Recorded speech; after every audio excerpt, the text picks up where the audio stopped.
Sa ating recipe ngayon ay talaga naman mga palangga na hindi kayo dito papalpak. At ang tibay ng ating flan ha. Kasi sa ating recipe ngayon ay hindi tayo dito gagamit ng evaporated milk. Kaya ang tibay yan kahit ipagpatong pa yan natin. Kaya subukan mo ito at simulan na natin. Uunahin natin gawin yung flan mixture. Gagamit tayo dito ng 4 na pirasong egg yolk at 2 pirasong whole eggs. At haluin muna ito ng padahan-dahan.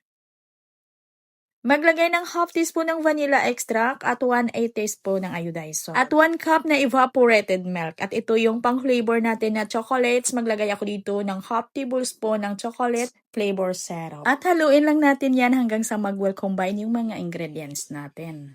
Haluin lang talaga ng padahan-dahan at salain natin to. Salain natin ito ng 3 beses at isit aside muna natin. Gagawa muna tayo ng ating puto mixture.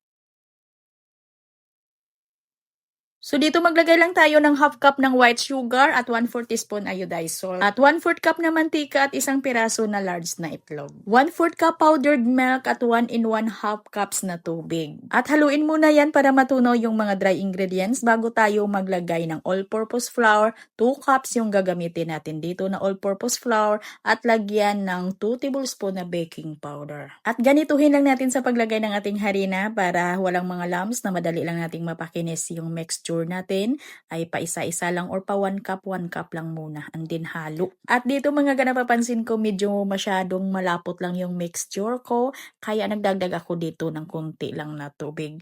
Ganito talaga yung gagawin natin mga lalo na pag hindi natin kabisado yung brand ng harina na gamit natin. Nagdagdag ako dito ng nasa 1/4 cup na tubig. Kaya yung nagamit natin dito na tubig ay nasa 1 3/4 cups na lahat. At ito na yung tamang lapot na hinahanap natin. Ito na yung consistency ng mixture natin. Yung ating flan mixture, nilagay ko sa sauce jar. At yung aking mga molder ay nasa medium sizes ito. At hindi alang ako dito nagpahid ng kung ano ha. Hindi ko to pinahiran ng mantika yung molder natin. At kumulo na yung tubig ko sa aking steamer. Pero pinahinaan ko muna yung apoy ng ating kalan. At nang sa ganun ay kumalma yung kulo ng tubig.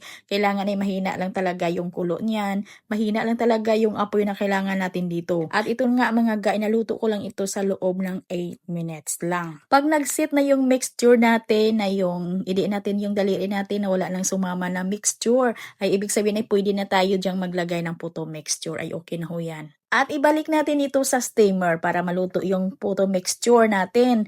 At yung apoy ko dito ay ganun lang din mga At sa loob ng 30 minutos ay naluto na yung puto mixture ko. At pinalamig ko muna ito bago ko tinanggal ng padahan-dahan. At dito nga kinapalan ko yung flan mixture natin. Kaya na-sure tayo dito sa ating flan mixture ay marami pa tayong natira sa ating puto mixture. Kasi nga ay makapal yung flan mixture ko. Kayo mga ay pwede lang naman na inyo lang itong kuntian o manipis lang yung flan mixture ninyo. Ayan, napakatibay yan at madali lang talaga yan mag-set. At basta na ganitong recipe yung gagawin ko ay talaga na hindi ako papalpak. At yung iba nga na molder kasi hindi ako dito nagpahid ng kahit kunti na mantika, parang ayaw matanggal kaya ginamitan ko na lang ng manipis na spatula. At ito talaga yung paborito ng karamihan sa mga bata, yung chocolates flavor. At ang lambot ng ating puto ha, yung puto mixture natin.